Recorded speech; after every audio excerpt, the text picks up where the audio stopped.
चलिए, स्वागत है सभी का एक ऐसे प्लेटफॉर्म पर जहां पे आप लोगों को ऑफलाइन ऑनलाइन दोनों क्लासेस देखने को मिलती है। तो बिल्कुल जो भी अभ्यर्थी सी-टेट सी-जी-टेट शिक्षक भर्ती की अगर तैयारी कर रहे हैं तो बिल्कुल हमारे इस यूट्यूब प्लेटफॉर्म पर आकर के जुड़ जाइएगा। बहुत ही बेहतरीन अभी क्लासेस चलने वाली है आप लोगों के लिए। हमारे द्वारा डेली अभी एमसीक्यू कराया जाएगा।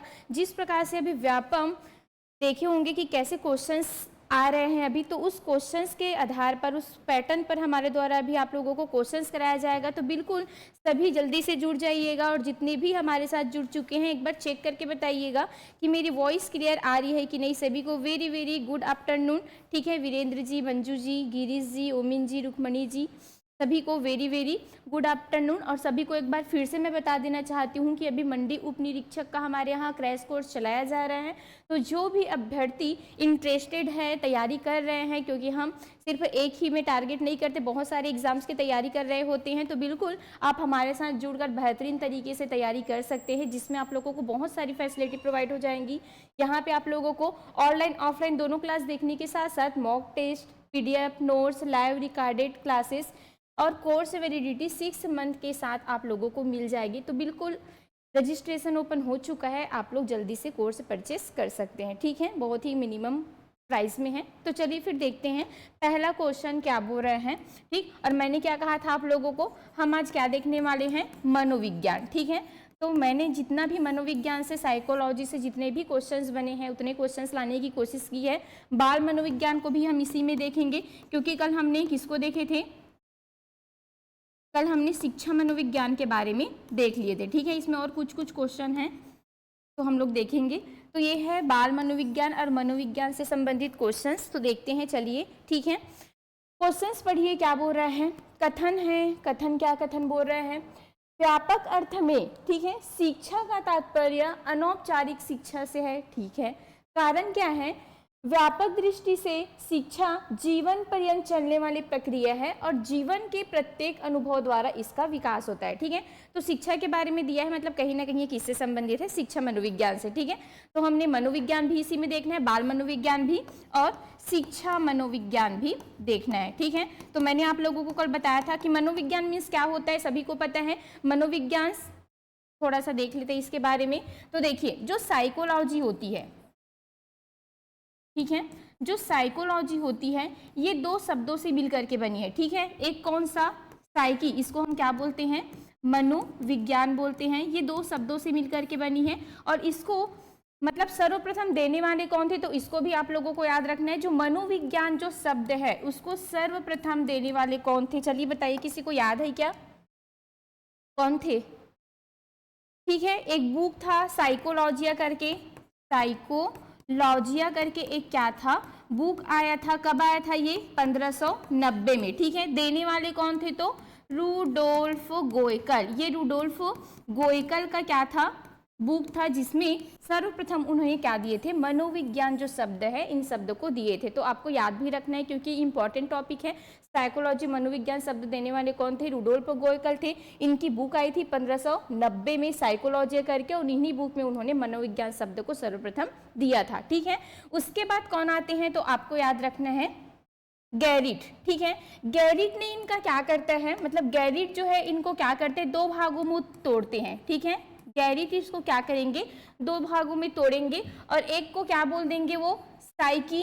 ठीक है, एक को क्या बोलेंगे, साइकी, और दूसरा इस किस में तोड़ेंगे, लोगोज में। ठीक है, साइकी मीन्स आपको याद रखना है, पूछा गया है आत्मा। साइकी मीन्स उन्होंने क्या कहा, अगर आपको पूछा जाए कि साइकी का मतलब आत्मा होता है, ऐसा किन्होंने कहा था, तो किन्होंने कहा था, गैरिट ने। ठीक है, गैरिट ने इसको दो भागों में तोड़ा था और साइकी मीन्स आत्मा कहा था, और लोगोस मीन्स क्या कहा था इन्होंने, अध्ययन करना। ठीक है, अध्ययन करना, या इसी को हम विज्ञान भी बोल सकते हैं, अध्ययन करना या विज्ञान दोनों होता है। ठीक है, तो मतलब यहाँ पे मनोविज्ञान का मतलब क्या होता है कि किसी के आत्मा का क्या करना, अध्ययन करना, या आत्मा का विज्ञान ही क्या कहलाता है, मनोविज्ञान कहलाता है। लेकिन ये तो पहले की बात है जब गैरिट ने दिया था, लेकिन अलग अलग मनोवैज्ञानिक साथ अपने अपने मत रखते हैं। ठीक है, तो लेकिन अभी हम उसको क्या बोलते हैं, बहुत सारे मनोवैज्ञानिक क्या होते हैं यहाँ पे, गलत साबित हो जाते हैं। और ऐसे करते करते जो मनोविज्ञान है उसको हम अभी आधुनिक में क्या बोलते हैं, इसको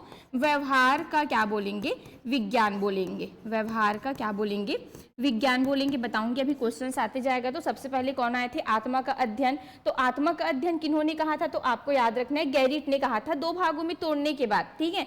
लेकिन मनोवैज्ञानिक कौन आए थे, अरस्तु, जिन्होंने आत्मा का विज्ञान कहा था, किनको, मनोविज्ञान को। मनोविज्ञान जो है वो आत्मा का विज्ञान होता है। ये 16वीं सदी में आए थे। उन्होंने सबसे पहले क्या कहा था कि मनोविज्ञान जो है वो क्या है, आत्मा का विज्ञान है। इसी चीज को तो गैरिट ने भी बोला था, ठीक है। तो आपको याद रखना है, अगर वहां पे अरस्तु गैरिट दोनों दिए रहे तो आपको अरस्तु लेना है, ना कि गैरिट, क्योंकि गैरिट ने तोड़ने के बाद आत्मा को, मतलब इसको साइकी को आत्मा कहा, और अध्ययन मतलब इसको क्या कहा, लोगोस को अध्ययन करना कहा या विज्ञान कहा। लेकिन इन्होंने पूरा, अरस्तु ने क्या कहा था, जो साइकोलॉजी है उसको आत्मा का विज्ञान बोला था, ठीक है। तो इतना क्लियर है सभी को। तो यहाँ से इतने पॉइंट्स को आप लोगों को याद रखना है। अब यहाँ पे आया है व्यापक अर्थ में शिक्षा का तात्पर्य, अच्छा ठीक है। अब इसको भी थोड़ा सा देख लेते हैं। तो देखिए हम क्या देखते हैं, जैसे मैंने आप लोगों को बताया कि शिक्षा मनोविज्ञान, मनोविज्ञान का मतलब तो आप लोगों को पता चल गया कि कहीं ना कहीं आत्मा से संबंध है कि किसका, व्यवहार का, कि हम जो भी मनुष्य है सामने में जो हमारे आते हैं उनके हम व्यवहार का अध्ययन करते हैं, उनको मनोविज्ञान करते हैं। इसी में शिक्षा मनोविज्ञान जुड़ता है, और इसी में क्या जुड़ता है, बाल मनोविज्ञान भी जुड़ता है। तो बाल मनोविज्ञान नाम से पता चल रहा है, जब हम एक बालक के व्यवहार का क्या करते हैं, अध्ययन करते हैं, और हमारे लिए बहुत जरूरी, सीडीपी में हम बालक के व्यवहार को ही पढ़ते हैं, तो वो बाल मनोविज्ञान होगा। लेकिन जब हम क्या करते हैं, वो बालक कैसे कैसे अपने व्यवहार में परिवर्तन करते हैं, कैसे कैसे शिक्षा ग्रहण करते हैं, क्योंकि अधिगम या शिक्षा ग्रहण करना ही क्या होता है, व्यवहार में परिवर्तन करना होता है। तो व्यवहार में परिवर्तन कैसे कैसे होता है, हम कैसे उनको सिखाते हैं, जन्म से लेकर के वृद्धावस्था तक वो कैसे कैसे चीजों को सीखते हैं, वही क्या कहलाता है, शिक्षा मनोविज्ञान कहलाता है। तो यहाँ पे शिक्षा भी 2 तरीके से होता है, ठीक है। शिक्षा भी कितने तरीके से होते हैं जी, 2 तरीके से आप लोगों को याद रखना है। कौन कौन सा, एक तो अनौपचारिक शिक्षा, कौन सी, अनौपचारिक शिक्षा होगी, ठीक है। और एक कौन सी शिक्षा हो जाएगी, औपचारिक शिक्षा, दूसरा होगी आपकी औपचारिक शिक्षा, ठीक है। अनौपचारिक शिक्षा मतलब क्या होता है, जब आप कहीं से भी शिक्षा लेते हैं, ठीक है, कहीं से भी बोलने का मतलब है ना आपके रूल रहेंगे, ना क्रम रहेंगे, ना नियम रहेंगे, कुछ भी नहीं। जैसे ही आपका एक परिवार में क्या होता है, जन्म होता है, तो उस परिवार में आप कुछ ना कुछ तो सीखोगे, आपके मम्मी पापा दादी दादा, आस पड़ोस में जा रहे हो तो अड़ोसी पड़ोसी लोग, फिर जैसे ही आप अपने दोस्तों के साथ जा रहे हो तो वहां पे कुछ ना कुछ आपको सीखने को मिल रहा है, भले वो गाली गलौज ही क्यों ना हो, ठीक है। तो वही आपका क्या होता है, अनौपचारिक शिक्षा होता है। और अनौपचारिक शिक्षा को हम क्या बोलते हैं, शिक्षा का व्यापक रूप बोलते हैं। शिक्षा का क्या बोलते हैं हम, इसको व्यापक रूप बोलते हैं। व्यापक रूप मीन्स क्या होता है, जो कभी भी खत्म नहीं होता, ये जन्म से लेकर के मृत्यु तक, ठीक है, जन्म से लेकर के मृत्यु तक या वृद्धावस्था तक हमेशा ये चलते रहेगा। कहीं ना, हम जहां भी जाएंगे वहां से हम क्या करेंगे, इसको सीखेंगे। व्यापक रहेगा, सीमित नहीं रहेगा, ये कहीं से भी हमको जहाँ पे शिक्षा ग्रहण करने को मिलती है वो क्या होता है, अनौपचारिक शिक्षा होती है। औपचारिक शिक्षा क्या होती है, जो क्या होती है, सीमित समय के लिए होती है। कैसे होती है भाई, सीमित समय के लिए होती है। मतलब मैं बोल सकती हूँ कि जो भी हम विद्यालय में क्या करते हैं, शिक्षा ग्रहण करते हैं, वही क्या होता है आपका औपचारिक शिक्षा। क्योंकि आप लोग जानते हो कि हम पहली कक्षा से लेकर के जब तक हमारा ग्रेजुएशन या पूरा पढ़ाई कंप्लीट नहीं हो जाता तभी तक ही तो सीमित रहते हैं ना, विद्यालय या महाविद्यालय तक। उसके बाद जीवन भर पढ़ते रहते हो क्या आप लोग, नहीं पढ़ते, तो ये सीमित होता है। लेकिन ये हमेशा व्यापक होगा। आप स्कूल से भी निकल जाते हो तब भी आप जहां पे भी जाते हो वहां इस चीज को आप क्या करोगे, सीखोगे। तो आपको याद रखना है, अनौपचारिक शिक्षा से संबंध किनका है, व्यापकता का है। व्यापक रूप में हम इनको अनौपचारिक शिक्षा का नाम देंगे, लेकिन सीमित या संकुचित रूप में, ठीक है, संकुचित रूप में हम इनका किसका नाम देंगे, औपचारिक शिक्षा का। क्योंकि ये एक टाइम तक ही होता है, हमेशा नहीं चलता, लेकिन ये पूरा जीवन भर चलते रहेगा। कहीं ना कहीं से आप अपने टीचर भी बनोगे तो कुछ ना कुछ देखना, आप अपने स्टूडेंट से भी सीखते हो। ऐसा नहीं कि मैं यहाँ पे टीचर हूँ तो आप लोगों को ही सिखाती हूँ, मुझे भी आप लोगों से बहुत सारी चीजें ऐसे सीखने को मिलती है। तो ये भी क्या है, एक अनौपचारिक शिक्षा के अंतर्गत आता है ना। हालांकि मैं शिक्षा दे रही हूँ, किसके अंतर्गत आएगा, औपचारिक। लेकिन जहाँ पे मुझे ऐसे लोगों से, मतलब आसपास में जो भी लोग हैं उनसे मुझे सीखने के लिए मिल रहा है, तो वो क्या हो जाता है, आपका अनौपचारिक शिक्षा होता है। अब चलिए इसका आंसर करिए, क्या होगा। व्यापक अर्थ में शिक्षा का तात्पर्य अनौपचारिक शिक्षा से है और कारण बोला गया है कि व्यापक दृष्टि से शिक्षा जीवन पर्यंत चलने वाली प्रक्रिया है और जीवन के प्रत्येक अनुभव द्वारा इसका विकास होता है। बताइए, आप लोग सुनोगे मैकेंजे करके, ठीक है, एक मनोवैज्ञानिक का नाम है मैकेंजे, मैकेंजे ऐसे करके है, कुछ अजीब अजीब नाम रहता है, मैकेंजे, ठीक है। तो इन्होंने ही क्या दिए थे, व्यापक और संकुचित शिक्षा दिए थे, दो प्रकार, मतलब शिक्षा को दो भागों में बांटे थे। और इन्होंने क्या कहा था मैकेंजे ने कि व्यापक शिक्षा मीन्स क्या होता है, जब हम किसी बच्चे को अनौपचारिक शिक्षा देते हैं तो यही व्यापक होता है, और संकुचित मीन्स क्या होता है, जब हम सीमित समय के लिए उनको शिक्षा देते हैं, जैसे हम विद्यालय में उनको शिक्षा देते हैं। तो क्या आंसर लगा रहे हो आप लोग, ए आंसर होगा बिल्कुल। यहाँ पे व्यापक शिक्षा मीन्स अनौपचारिक शिक्षा होगा, ठीक है। लेकिन व्यापक दृष्टि से शिक्षा जीवन पर, हाँ, और अनौपचारिक शिक्षा ही क्या होगा, जहाँ पे हम कहीं पे भी इसको सीख जाते हैं, जीवन पर्यंत चलने वाली होती है, ठीक है। और जीवन के प्रत्येक अनुभव द्वारा हम इसका क्या करते हैं, विकास करते हैं। अगर हम इसको सीखते हैं तो हर मतलब मोड़ में, हर पथ में हमको कहीं ना कहीं क्या मिलेगी, एक्सपीरियंस मिलेगी। यही हमारा क्या होता है, जैसे ठोकर खा के भी एक्सपीरियंस बहुत सारा मिलता है कि नहीं। तो ये सब जो है वो क्या होती है, व्यापक शिक्षा होती है, अनौपचारिक शिक्षा होती है। तो बिल्कुल कथन व कारण यहाँ पे दोनों के दोनों क्या हो जाएंगे, सही हो जाएंगे, ठीक है। चलिए देखते हैं नेक्स्ट क्वेश्चन क्या बोल रहे हैं। शिक्षा वह है जो जीवन की संपूर्ण सत्ता के साथ साथ समन्वय स्थापित करने की शक्ति देती है। तो निम्नलिखित कथन किनका है बताइए, ठीक है। तो कथन भी यहाँ से आते हैं, तो बिल्कुल आप लोगों को याद रखना है। महात्मा गांधी और रविंद्रनाथ, स्वामी विवेकानंद को तो भूले ही नहीं होंगे आप लोग, शिक्षा के संबंध में उन्हें दिए थे। महात्मा गांधी का क्या था, चलिए बताइए क्या था, हाँ ठीक है। तो म से आप लोगों को याद रखना है मन और मस्तिष्क का विकास, ठीक है। महात्मा गांधी ने क्या कहा था शिक्षा के बारे में कि शिक्षा से मेरा अभिप्राय क्या है, मन और मस्तिष्क का सर्वांगीण विकास, ठीक है। मन और मस्तिष्क का कौन सा विकास, सर्वांगीण विकास होना ही क्या है, शिक्षा है। बिल्कुल सही कहा है इन्होंने। तो बिल्कुल आपको याद रखना है मन और मस्तिष्क किनका है, ये महात्मा गांधी का। बार बार इसको आप लोगों को बताती हूँ।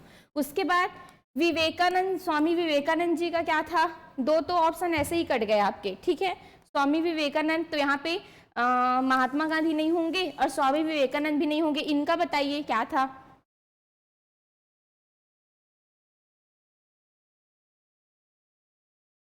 हाँ अभिव्यक्ति मतलब पूर्णता वाला ऐसा कुछ है, ठीक है। मतलब क्या होता है कि पूर्णता को अभिव्यक्त करना, हाँ हाँ गुड, ठीक है। इन्होंने क्या कहा था कि, चलिए यहीं पे शॉर्ट में लिख देती हूँ, अंतर्निहित पूर्णता की या को अभिव्यक्त करना ही क्या है, अंतर्निहित पूर्णता को, अंतर्निहित पूर्णता को अभिव्यक्त करना ही शिक्षा है, ऐसा कहा था ना इन्होंने।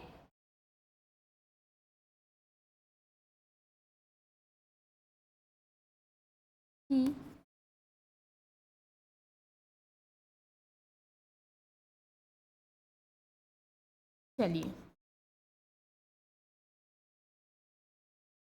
ये ठीक है।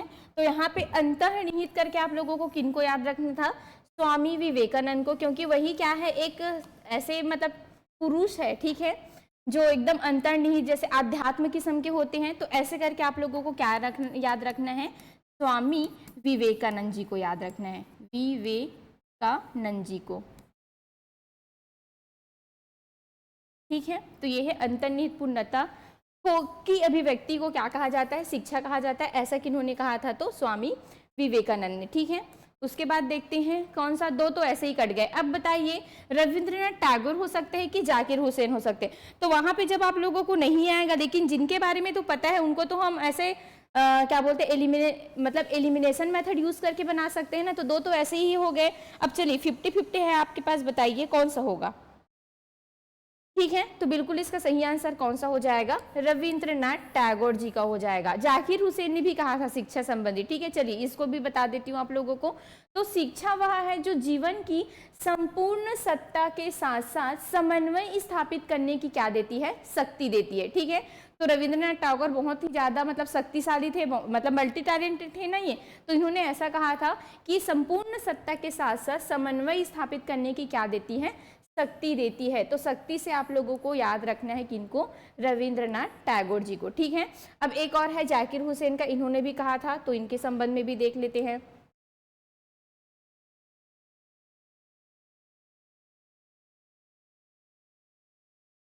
चलिए, जाकिर हुसैन ने क्या कहा था, इनका थोड़ा सा लंबा चौड़ा था, जाकिर हुसैन।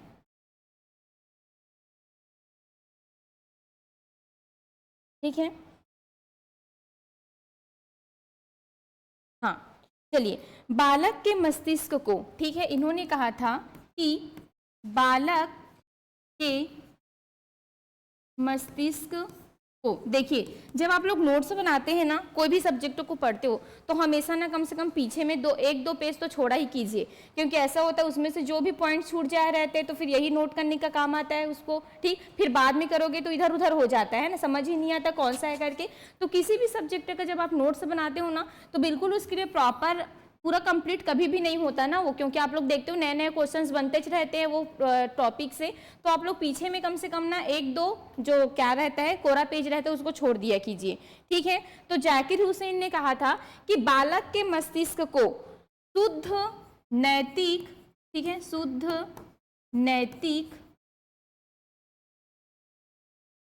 शुद्ध नैतिक व बौद्धिक मूल्यों को, व बौद्धिक मूल्यों को अनुभव करने में इस प्रकार, अनुभव करने में इस प्रकार सहायता देना कि वह मूल्यों से प्रेरित होकर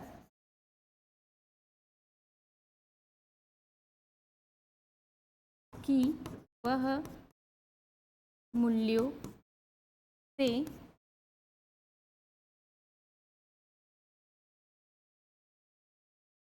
प्रेरित होकर इनको सर्वोत्तम प्रकार से अपने कार्य और जीवन में प्राप्त करें। तो सर्वोत्तम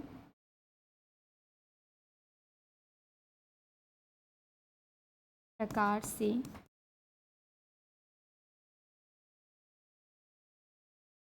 अपने कार्य और जीवन में प्राप्त करें, अपने कार्य जीवन में क्या करें, प्राप्त करें। ठीक है, ये सिर्फ एमसीक्यू ही नहीं है ना, इसमें आप लोगों को पूरा थ्योरी क्लास देखने को मिलेगा। ठीक है, शिक्षक भर्ती वर्ग 3 बैच में टेस्ट सीरीज और ई बुक कब अपलोड करोगे? हाँ ठीक है योगी, क्या नाम है, योतेश्वर जी। ठीक है योतेश्वर जी, बिल्कुल मैं आप लोगों को बता दूंगी अभी जाके। ठीक है, और जो भी आप लोगों के पास नंबर होगा तो उसमें एक बार आप लोग कॉल करके पूछ लीजिएगा। ठीक, पूरा तैयारी हो चुका है तो टेस्ट सीरीज लगाना है। ठीक ठीक, बहुत जल्दी अपलोड हो जाएगी, आप लोग टेंशन मत लीजिएगा। तो जाकिर हुसैन का क्या कहना था कि बालक के मस्तिष्क को शुद्ध, ठीक है, शुद्ध बनाना, नैतिक बनाना व बौद्धिक मूल्यों को अनुभव करने में इस प्रकार सहायता देना कि वह मूल्यों से प्रेरित होकर इनको सर्वोत्तम प्रकार से अपने कार्य और जीवन में क्या कर सके, प्राप्त कर सके। तो किसके संबंध में है ये? शिक्षा के संबंध में, कि अगर हम बालक को शिक्षा दे रहे हैं तो शिक्षा देना मीन्स क्या होता है एक बालक को, कि उनके मस्तिष्क को एक तो शुद्ध करना, नैतिक व बौद्धिक मूल्यों का अनुभव करने में इस प्रकार हमको सहायता देना होता है कि वह जो भी उनके क्या है जीवन के असली जो मूल्य है उनसे वो प्रेरित होकर इनको सर्वोत्तम प्रकार से अपने कार्य और जीवन में क्या कर सकते हैं, प्राप्त कर सकते हैं। तो ऐसा किन्होंने कहा था? जाकिर हुसैन ने। तो जाकिर हुसैन थोड़ा नामी है और थोड़ा एकदम ज्यादा इन्होंने कहा था, ठीक है। तो जहां पे भी आप लोगों को ऐसे ज्यादा, क्योंकि कभी कभी स्टेटमेंट आप लोगों को ज्यादा भी पूछा जाता है ना, तो जाकिर हुसैन का कुछ ज्यादा ही लंबा था, तो इसको ऐसे करके आप लोगों को क्या रखना है, याद रखना है, ठीक है। चलिए, तो ये 3 से 4 परिभाषाएं आप लोगों को याद रखने। महात्मा गांधी का तो ऐसे ही याद है, आध्यात्मिक इंसान का मतलब जो स्वामी विवेकानंद है उनका भी ऐसे ही याद है, ठीक है। जाकिर हुसैन का थोड़ा लंबा चौड़ा रहेगा। उसके बाद आप लोगों को किन का याद रखना है, और एक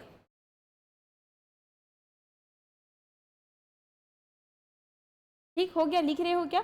चलो लिख लो जल्दी से, ठीक है। रविंद्रनाथ टैगोर का बस और क्या करना है, याद रखना है। हाँ बिल्कुल, टैगोर जी है, वीरेंद्र जी। चलिए आगे बढ़ते हैं फिर।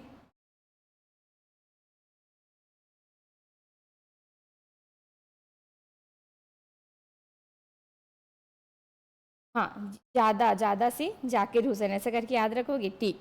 मतलब जहाँ पे लंबा चौड़ा रहेगा वो किन का रहेगा, जाकिर हुसैन का रहेगा, ठीक है, हो गया। चलिए चले फिर, तो कौन सा हो जाएगा, ये रविंद्रनाथ टैगोर का हो जाएगा। चलिए चलते हैं। वैज्ञानिक अध्ययन की 5 विशेषताओं में से कौन सी विशेषताएं हैं? तो हमने वैज्ञानिक अध्ययन का क्या देखा था, एक क्रम देखा था, ठीक है, कि सबसे पहले भूल गए, लाई थी सबसे पहले दिन क्वेश्चंस क्रम से कैसे कैसे। अगर हम वैज्ञानिक अध्ययन मीन्स क्या होता है, जब हम कोई भी प्राकृतिक कोई घटना हो गया उसका हम छानबीन करते हैं, जांच पड़ताल करते हैं, तो उनको एक क्रम में करते हैं व्यवस्थित तरीके से, ठीक है। तो वही व्यवस्थित तरीके का मतलब करने का एक क्या था, मैंने क्रम था, जो जहाँ पे भी आप पहले पहचान होता है और लास्ट में मूल्यांकन होता है, तो उसी को लाना। और ये क्या है, उनकी एक विशेषता है, ठीक है, कि अगर आप वैज्ञानिक क्या कर रहे हो, कोई चीज का क्रम से खोजबीन कर रहे हो, तो उसमें कौन कौन सी क्वालिटीज होनी चाहिए, ठीक है। अगर जो आप खोजबीन कर रहे हो उनका वैज्ञानिक रूप से आप अध्ययन कर रहे हो उस चीज में कौन कौन सी विशेषता होनी चाहिए, इनकी 5 विशेषता होती है। कितनी विशेषता होती है, 5 विशेषता होती है। तो 5 विशेषताओं को आप लोगों को यहाँ पे बताना है। चलिए कौन सा हो सकता है, कार्यकरण संबंध हो सकता है, वस्तुनिष्ठता, सत्यापन, मनोवैज्ञानिकता, गत्यात्मकता की सार्वभौमिकता। चलिए बताइए, KLMNL KMNOP। चलिए अब मैं नहीं पढ़ूंगी ज्यादा लंबा, बताइए आप लोग, ठीक है। हाँ अच्छा, डबल एल है, LMNO, हाँ ये O है, ठीक है, O है। चलिए बताइए, बताएंगे अब। हाँ ठीक है ईश्वर जी, जल्दी से मैं टेस्ट सीरीज को डलवा दूंगी, आज ही जाके बात करती हूँ। अगर आप लोगों को कुछ दिक्कत होता है तो जो मैं नंबर बताती हूँ ना, उसमें आप लोग एक बार कॉल किया कीजिए, ठीक है। चलिए वीरेंद्र जी का आंसर आ रहा है बी करके, आप लोग बताइए। तो देखिए, वस्तुनिष्ठता सबसे पहले तो होता है कार्यकरण, ये कोई क्रम में नहीं है ना, मतलब आपको 5 विशेषता देखनी है कि अगर हम कोई भी वैज्ञानिक अध्ययन कर रहे हैं, जांच पड़ताल कर रहे हैं, तो उसमें कौन कौन सी क्वालिटीज होनी चाहिए। तो सबसे पहले तो कार्यकरण होनी चाहिए कि हम जो भी घटना का क्या कर रहे हैं, वहां पे सर्च कर रहे हैं, जो भी घटना के बारे में हमको जांच पड़ताल कर रहे हैं, तो कार्यकरण होनी चाहिए कि अगर वो घटना है तो किसी घटना से उसमें क्या होनी चाहिए, संबंध होनी चाहिए, ठीक है। कार्यकरण संबंधी मतलब यही बोला गया है कि जैसे हम आप लोग देखे होंगे कि बहुत अभी भी बहुत सारी जगह में मतलब इतिहास के कुछ कुछ चीजें मिलती रहती है ना, मतलब खुदाई करने पर बहुत सारी पुरातात्विक चीजें मिलती रहती है, नहीं तो वही है कि कुछ ना कुछ उस घटना से संबंधित होना चाहिए ना भाई, तभी तो हम बोलेंगे कि वैज्ञानिक अध्ययन है। तो यहाँ पे बिल्कुल ये कार्यकरण संबंध एकदम सही हो जाएगा। वस्तुनिष्ठता होनी चाहिए, वस्तुनिष्ठता बोलने का मतलब है कि ऐसा नहीं कि आप उसका अध्ययन कर रहे हो तो आपका अलग आंसर आ रहा है और दूसरा जो है उसका अध्ययन कर रहा है तो उसका अलग आंसर आ रहा है, पूरा एक ही आंसर होना चाहिए, ठीक है, सटीक होना चाहिए, वस्तुनिष्ठता होनी चाहिए, ये भी एकदम सही है। सत्य पर आधारित होनी चाहिए, ऐसे नहीं कि फेकोलॉजी टाइप से आपने उसको क्या कर दिया, अध्ययन कर दिया, हो गया ऐसे करके। तो यहाँ पे वेरीफाई होनी चाहिए, हमेशा सत्यापन पर आधारित होनी चाहिए, लेकिन मनोवैज्ञानिकता यहाँ पे नहीं होनी चाहिए, इसको साइकोलॉजी दिया गया है। साइकोलॉजी मीन्स क्या होता है, व्यवहार का अध्ययन करना, मनुष्य के व्यवहार का अध्ययन करना होता है। तो यहाँ पे वैज्ञानिक में इसका कुछ काम है क्या, नहीं है, तो आपका यही ऑप्शन क्या हो जाएगा, कट जाएगा। अब देख लीजिए एन वाले कितने हैं उसको आप लोग काट दीजिए, इसमें भी एन दिया है, इसमें भी एन दिया, इसमें भी एन दिया, बचा कौन सा, सी, यही होगा मतलब, ठीक है। गत्यात्मकता होनी चाहिए कि वहां पे ये क्या होता है, हमेशा बदलते रहता है ना, जैसे जो भी आप वैज्ञानिक क्या करते हो, रिसर्च करते हो, तो आप लोग देखते हो कि नए नए चीजें हम ढूंढते हैं कि नहीं, ठीक है। तो यहाँ पे हमेशा इसका जो क्या है क्वालिटीज है, हमेशा डायनेमिक होता है, फ्लेक्सिबल होते ही मतलब उसको हम चेंज भी कर सकते हैं, ठीक है। और सार्वभौमिक होते हैं कि पूरे ब्रह्मांड में उनको क्या करना है, लागू करना है। पूरा ब्रह्मांड उसको मानता है, ऐसा नहीं कि वो झूठ है ऐसा, ठीक है। यूनिवर्सल होना चाहिए, सार्वभौमिक होना चाहिए। तो ये भी होगा, ये भी होगा, लेकिन ये मनोवैज्ञानिक कभी भी नहीं होता। तो बिल्कुल ये पांचों को आप लोगों को याद रखना है कि जब हम किसी वैज्ञानिक अध्ययन करते हैं तो कौन कौन सी विशेषता उसमें होनी चाहिए। तो एक तो संबंध होनी चाहिए, कार्यकरण संबंधी, वस्तुनिष्ठता होनी चाहिए, सत्यापन पर आधारित होनी चाहिए, हमेशा ये बदलते रहने चाहिए, फ्लेक्सिबिलिटी इसमें पाई जानी चाहिए और यूनिवर्सल होनी चाहिए, ठीक है। तो पांचों को आप लोगों को याद रखना है। चलिए देखते हैं, फिर से आ गए परिभाषा। व्यवहार के कारण व्यवहार में आया कोई भी परिवर्तन अधिगम है। निम्नलिखित कथनों का संबंध किनसे है भाई बताइए? क्रो एवं क्रो से, स्किनर से, गिलफोर्ड से, वॉटसन से। क्या आंसर करेंगे?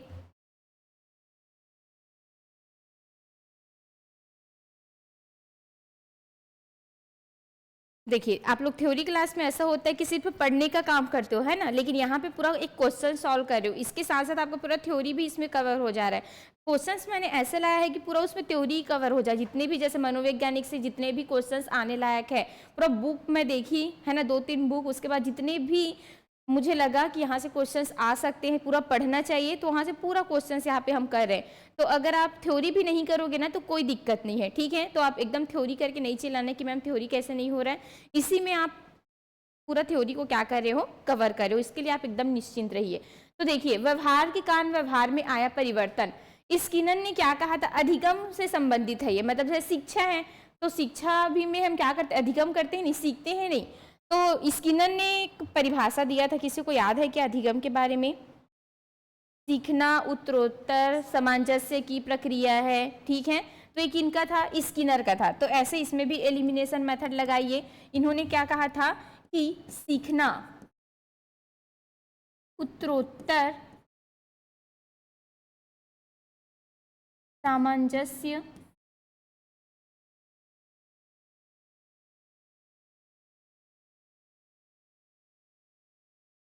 सामंजस्य की क्या है, क्रिया है, ठीक है। ऐसा कि इन्होंने कहा था, स्किनर ने कहा था, ठीक है। वॉटसन ने कोई भी ऐसा परिभाषा नहीं दिए थे इसके संबंधित, ठीक है। इनका था किनका? क्रो का। इन्होंने क्या कहा था शिक्षा के संबंध में? तो थोड़ा सा देख लेंगे। क्रो का था परिभाषा एक, ज्ञान और अधिगम ऐसा करके कुछ था, मुझे भी थोड़ा याद नहीं आ रहा है, भूल जाती हूँ। हाँ, इन्होंने दिया था कि आदतों, ज्ञान व अभिवृत्तियों का अर्जन ही क्या है? अधिगम है। अभिवृत्तियों का अर्जन ही क्या है? अधिगम है, ठीक है। तो किन्होंने कहा था? क्रो एवं क्रो ने। वॉटसन का नहीं था, तो बिल्कुल ये किनका हो जाएगा? गिलफोर्ड का हो जाएगा। तो यहाँ से आप लोगों को 3 परिभाषा याद रखना है, पूछा गया है तीनों को, ठीक है। इसको भी एक बार पूछा गया था, हालांकि हमारे स्टेट में नहीं पूछा गया है, लेकिन अदर स्टेट में पूछा गया है। आदतों, ज्ञान व अभिवृत्तियों का अर्जन ही अधिगम है, क्रो एवं क्रो, ठीक है। तो क्रो मीन्स कौवा, तो कौवा का आदत होता है ना घर में आकर के काँव काँव करना, तो ऐसे बोलते हैं इसका तो आदत ही पड़ गया है, अरे कितना भी भगाओ ये भागते नहीं है, तो इनका आदत होता है ना। तो आदत, ज्ञान, अभिवृत्ति, मतलब इनका आदत ही होता है, इनकी अभिवृत्ति ही होती है कि घर में आके वो हमेशा काँव काँव करते। तो ये किनका है? क्रो एवं क्रो का कथन था। स्किनर का तो कोई भूल ही नहीं सकता, उत्तरोत्तर सामंजस्य की क्रिया, बार बार ये आता है, आया हुआ क्वेश्चन है, सीजी में भी आया है, सीटेट में भी आया है, बहुत ही मोस्ट इंपॉर्टेंट है, इसको भी याद रखना है। और व्यवहार के कारण व्यवहार में आया परिवर्तन को क्या बोलते हैं? अधिगम बोलते हैं, ऐसा किन्होंने कहा था? तो गिलफोर्ड ने, ठीक है। 3 परिभाषा याद हो गए। उत्तरोत्तर सामंजस्य स्किनर हो जाएंगे, ज्ञान अभिवृत्ति, ठीक, का अर्जन करना अधिगम है, क्रो एवं क्रो हो जाएंगे, और गिलफोर्ड का क्या हो जाएंगे? व्यवहार के कारण व्यवहार में परिवर्तन, ठीक। चलिए नेक्स्ट क्वेश्चन का आंसर करेंगे। सीखना व्यवहार में होने वाले एक अपेक्षाकृत स्थायी परिवर्तन है जो अनुभव के कारण आता है। बिल्कुल कोमल जी, वेरी गुड, ठीक है। चलिए, मनोविज्ञान के अध्ययन के आधार पर विभिन्न कथनों को ध्यानपूर्वक पढ़ना है तथा प्राचीन से आधुनिकता की ओर उसको क्रम में जमाना है। मतलब पिछले से, जो पहले से आया है उससे लेकर के अभी आधुनिकता की ओर हमको इसको जमाना है। मन या मस्तिष्क का विज्ञान, मनोविज्ञान व्यवहार का विज्ञान है, मनोविज्ञान चेतना का विज्ञान है, मनोविज्ञान आत्मा का विज्ञान है। चलिए बताइए इसमें से कौन सा आंसर सही होगा, ठीक है। तो सबसे पहले वही गैडिट ने इसको तोड़ा, ठीक, मनोविज्ञान को, मतलब जो क्या है साइकी था उसको आत्मा कहा, फिर लोगोस का अध्ययन करना कहा। फिर आए अरस्तु 16वीं सदी में और इन्होंने मनोविज्ञान को, ठीक है, जो मनोविज्ञान था तो पहले सबसे पहले आप लोग पढ़ोगे ये किसी की शाखा थी, किसकी शाखा थी, ठीक है। तो पहले जो मनोविज्ञान था वो दर्शन शास्त्र के अंतर्गत आता था, है ना, लेकिन इनको बोला जाता है कि जो विलियम वुंट है उन्होंने अलग किया करके, विलियम वुंट ने अलग किया ऐसे बोला जाता है, लेकिन कुछ कुछ बुक्स में इसको अरस्तु भी लिया जाता है, क्योंकि सबसे पहले 16वीं सदी में तो अरस्तु ही आए थे ना, विलियम वुंट तो 17वीं 18वीं सदी में आए थे, ठीक है। तो वही है, विवादित है, इसी कारण मैं भी एकदम एक्चुअली नहीं बता सकती, लेकिन आएगा नहीं कभी भी इसको अलग कौन किया करके। लेकिन सबसे पहले 16वीं सदी में अरस्तु आए थे, तो आई थिंक अरस्तु ही इसको अलग किए होंगे और मनोविज्ञान को आत्मा का विज्ञान का होगा। लेकिन किसी किसी बुक में इसको विलियम वुंट भी बताया जाता है और किसी किसी बुक में इसको अरस्तु भी बताया जाता है। तो अभी तक इसका ऑथेंटिक आंसर पता नहीं चल पाया है, तो इसको आप लोग ज़्यादा एकदम हेडिक मत लीजिए, दोनों को याद रखना है आप लोगों को, ठीक है, दोनों को एक साथ नहीं देंगे। विलियम वुंट भी, इनको भी क्या कहा जाता है, अभी विलियम वुंट को क्या कहा जाता है, आधुनिक मनोविज्ञान के जनक इन्हीं को बोला जाता है ना, हाँ, विलियम जेम्स विलियम वुंट दोनों को कहा जाता है, ठीक है। तो चलिए सबसे पहले हम देखते हैं आत्मा का विज्ञान, तो एन वाला हमारा पहला हो जाएगा, तो 3 में एन दिया है भाई, ठीक है। उसके बाद इसको देने वाले कौन थे, तो अरस्तु, साथ साथ इनको भी आप लोगों को याद रखते जाना है। फिर दूसरा, अरस्तु ने क्या कहा कि मनोविज्ञान जो है वो आत्मा का विज्ञान है, चिल्ला चिल्ला के बोलते, लेकिन ये आत्मा उसमें नहीं दिखा पाता, साबित नहीं कर पाता, इनको नकारने के लिए कौन आएंगे, तो आते हैं पेम्पोलॉजी, ठीक है, पेम्पोलॉजी भी बोला जाता है इसको, पेम्पोलॉजी भी बोला जाता है, ठीक है। तो पेम्पोलॉजी क्या बोलते हैं कि अरस्तु आप मनोविज्ञान को आत्मा का विज्ञान बोल रहे हैं, आज से अरस्तु, आज से आत्मा याद रहेगा, दिखाओ तो आत्मा कहाँ है, बेचारा नहीं दिखा पाया, धपोड़ दिया, ठीक है। तो ये बोलता है कि कोई आत्मा नहीं है रे भाई, क्या है वो, मन या मस्तिष्क का विज्ञान है। हम किसी भी इंसान के मन और मस्तिष्क का जब अध्ययन करते हैं तो इसी को ही क्या बोला जाता है, साइकोलॉजी बोला जाता है। तो पेम्पोलॉजी ने इसको मन या मस्तिष्क बोल दिया, ठीक। तो ये आपका दूसरा हो जाएगा के वाला, तो के किस में दिया है, तो ये आप ऑप्शन दोनों कट गया, के इसमें दिया है दोनों में, ठीक। उसके बाद पेम्पोलॉजी को नकारने कौन आएंगे, तो चेतना का विज्ञान देने वाले कौन आते हैं, विलियम वुंट, विलियम जेम्स, ठीक है, इन लोग आएंगे दोनों। विलियम वुंट के सहयोगी कौन थे, जेम्स भी थे, दोनों थे, ठीक है। लेकिन अगर आपको बोला जाए कि प्रथम मनोविज्ञान प्रयोगशाला की स्थापना किसने किया था, तो कौन थे वो, विलियम वुंट थे, ठीक है। जर्मनी के लिप्चिंग शहर के कौन थे वो, प्रोफेसर थे, ठीक है, जिसमें उन्होंने 1879 में सर्वप्रथम मनोविज्ञान प्रयोगशाला का क्या किया था, स्थापना किया था। तो इसको आप लोगों को याद रखना है, विलियम वुंट को के संदर्भ में।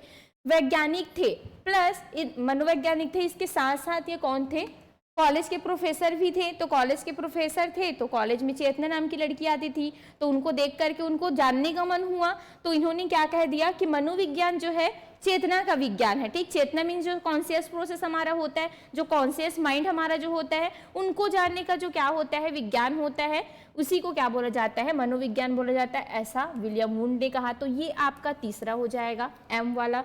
तो एम वाला दिख रहा है क्या, बिल्कुल दिख रहा है, तो पहला ही आंसर हमारा यहाँ पे सही हो जाएगा।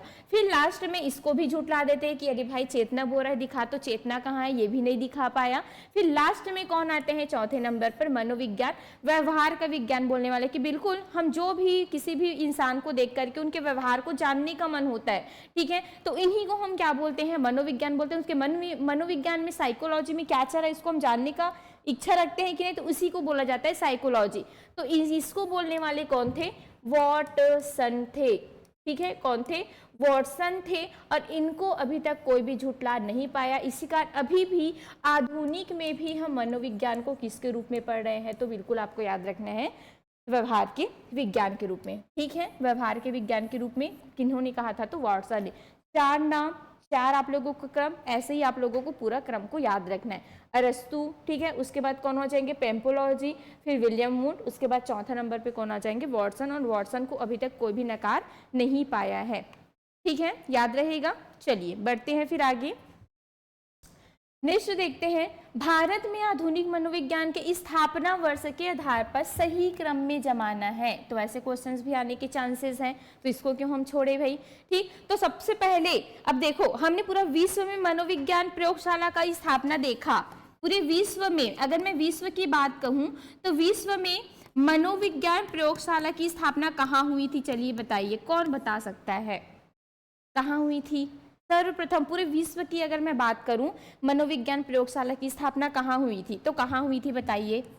सर्वप्रथम मनोविज्ञान प्रयोगशाला की स्थापना कहाँ हुई थी? हाँ, भूल गए? अभी तो बताइए जी। जर्मनी में, ठीक है। जर्मनी के कौन से शहर में? लीपचिंग शहर में। जर्मनी के कौन से शहर में? लीपचिंग। जिंग भी बोला जाता है या चिंग भी बोला जाता है, दोनों है, ठीक है। कब हुआ था? 1879 में हुआ था भाई। इसको स्थापना करने वाले कौन थे? तो बिल्कुल आपको याद रखना है, विलियम वुंड को। विलियम वुंड थे। विलियम वुंड ने इसका क्या किया था? स्थापना किया था। तो सबसे पहले अगर आपको पूछा जाए कि मनोविज्ञान प्रयोगशाला का स्थापना कौन से मनोवैज्ञानिक ने किया था, तो बिल्कुल विलियम वुंड को याद रखना है। कब किया था भाई? 1879 में किया था। कहाँ किया था? तो जर्मनी के लीपचिंग शहर में इन्होंने किया था। पूरे विश्व की अगर मैं बात करूं तो यही हुआ था जर्मनी में 1879 में विलियम वुंड के द्वारा। अब हम कहाँ के निवासी है? भारत के निवासी, तो हमारे यहाँ भी तो होगा ना, कि जर्मनी तो नहीं चले जाएंगे हम मनोविज्ञान को जानने के लिए, तो हमारे यहाँ भी होगा। कहाँ? भारत में, ठीक है, भारत में भी होगा। तो सबसे पहले 1905 में कौन आते हैं? बाजेंद्र नाथ आते हैं, ठीक है। बाजेंद्र नाथ के बारे में आप लोगों ने सुना होगा, सील ऐसे करके, बाजेंद्र नाथ सील, ठीक है। ये आते हैं और ये मनोविज्ञान संबंधी कुछ क्या देते हैं? पाठ्यक्रम बनाते हैं। जैसे हम लोग शिक्षक भर्ती का पाठ्यक्रम हमारे यहाँ भी तैयार होना ना, नया नया सिलेबस है विषयवार, तो ये भी बेचारा क्या करते हैं, सबसे पहली क्या करने की कोशिश करते हैं, ये मनोविज्ञान प्रयोगशाला का जो भी पाठ्यक्रम है वो बनाने का ये क्या करते हैं, कोशिश करते हैं, लेकिन कामयाब नहीं हो पाते ये, ठीक है। क्या नहीं हो पाते? कामयाब ये नहीं हो पाते हैं, अधूरे हो जाते। तो 1905 में बाजेंद्र नाथ सील को आप लोगों को याद रखना है, सबसे पहले इन्होंने बनाने की कोशिश की थी, लेकिन उतना ज़्यादा कामयाबी इनको नहीं मिलता है। फिर आते हैं, हमारी भारत की ही मैं बात कर रही हूँ ना, और इसके संबंध में मनोविज्ञान प्रयोगशाला के संबंध में फिर आपको जाना है 1916 में, ठीक है। 1916 में कौन आएंगे? एन सेन गुप्ता। एन सेन कौन आएंगे? गुप्ता जी आएंगे, जो क्या करते हैं, कलकत्ता में, ठीक है, क्या कलकत्ता में सर्वप्रथम मनोविज्ञान प्रयोगशाला का क्या करते हैं, ये स्थापना करते हैं, ठीक है। सर्वप्रथम मनोविज्ञान प्रयोगशाला की ये क्या करेगा, स्थापना करेगा। तो देखिए ये दोनों एक दूसरे से ही कनेक्ट है ना, कौन? बाजेंद्र नाथ और एन सेन गुप्ता। ये सबसे पहले ये सेम मतलब कलकत्ता यूनिवर्सिटी से ये भी है और ये भी है। ये उस टाइम क्या कौन थे? प्रोफेसर थे वहाँ के ना, मतलब वहाँ के कौन थे? प्रोफेसर नहीं बोल सकती, पदाधिकारी, कुलपति बोलते हैं क्या, वैसी थे ये, ठीक है। ये कौन थे? कुलपति थे, वहाँ के कुलपति थे, जो जर्मनी जो कलकत्ता क्या थे विश्वविद्यालय है वहाँ के कौन थे? कुलपति थे। तो इन्होंने भी कोशिश किया, पाठ्यक्रम बनाया, लेकिन उतना इनका क्या सक्सेस नहीं हो पाया। फिर एन सेन गुप्ता क्या करते? प्रयास करते 1916 में, और इनका प्रयास जो है वो सफल हो जाता है, और कलकत्ता में सर्वप्रथम कलकत्ता यूनिवर्सिटी में विश्वविद्यालय में ये क्या करते हैं? सर्वप्रथम मनोविज्ञान प्रयोगशाला की स्थापना करते हैं, ठीक है। तो दो ही डेट आपको याद रखना है, एक 1879 सर्वप्रथम मनोविज्ञान प्रयोगशाला जर्मनी के लीपचिंग शहर, और एक कौन सा? 1916। बस 1916 में कलकत्ता में क्या हुआ था? मनोविज्ञान प्रयोगशाला की स्थापना हुई थी, अगर हम अपने भारत के संदर्भ में देखें तो, ठीक है, याद रहेगा। चलिए वेरी गुड, एकदम सही है सभी का। उसके बाद इसमें और दिया है कुछ क्वेश्चंस, देख लेते हैं। तो सबसे पहले देखिए, हमको क्या पता है? प्रयोगात्मक मनोविज्ञान, मैंने जो अभी कहा ना, कौन सा? ये बाजेंद्र नाथ सील कुलपति थे, तो इन्होंने सबसे पहले प्रयोग किया था, इन्हों को हम क्या बोलते हैं? प्रयोगात्मक मनोविज्ञान। प्रयोगात्मक मनोविज्ञान की इन्होंने क्या की थी? वही कोलकाता में स्थापना की थी, लेकिन वही सक्सेस नहीं हो पाए थे। पाठ्यक्रम वगैरह इन्होंने बनाए थे, लेकिन सक्सेस उतना ज़्यादा उनको नहीं मिला। तो प्रयोगात्मक मनोविज्ञान ये हो जाएगा आपका 1905 में। कलकत्ता विश्वविद्यालय की स्थापना कब हुई थी? मतलब कलकत्ता विश्वविद्यालय में मनोविज्ञान संबंधी बोला गया है ना, तो मनोविज्ञान से ही होगा, तो 1916 में। अब देखो तो आ रहा है क्या? फिर हमको नहीं पता है कि इंडियन साइकोलॉजिकल एसोसिएशन की स्थापना कब हुई थी, तो इंडियन साइकोलॉजिकल एसोसिएशन की स्थापना हुई थी 1924 में, और इंडियन जर्नल ऑफ साइकोलॉजी की स्थापना हुई थी तो 1925 में। अब चलिए जमा लीजिए फिर आप लोग, कौन सा आंसर सही हो रहा है, फिर उसको आप लोग लगाइएगा। 1924 और 1925, ठीक है जी। चलिए जमाइए। ठीक, तो कौन सा हो जाएगा? एल सबसे पहला, मतलब कहाँ से बोला गया है? आधुनिक, मतलब सबसे पहले बोला गया है ना, सबसे पहला एल आ जाएगा। ठीक, तो बिल्कुल एल वाला एक ही में दिख रहा है, तो ऐसे ऑप्शन ही ज़्यादा अच्छे लगते हैं, है ना भाई? ऐसे नहीं कि के वाला है। तो प्रयोगात्मक मनोविज्ञान 1905, कलकत्ता विश्वविद्यालय 1916, फिर इंडियन साइकोलॉजी एसोसिएशन की स्थापना 1924 में हुई थी, और इंडियन जर्नल ऑफ साइकोलॉजिकल की स्थापना कब हुई थी? 1925 में।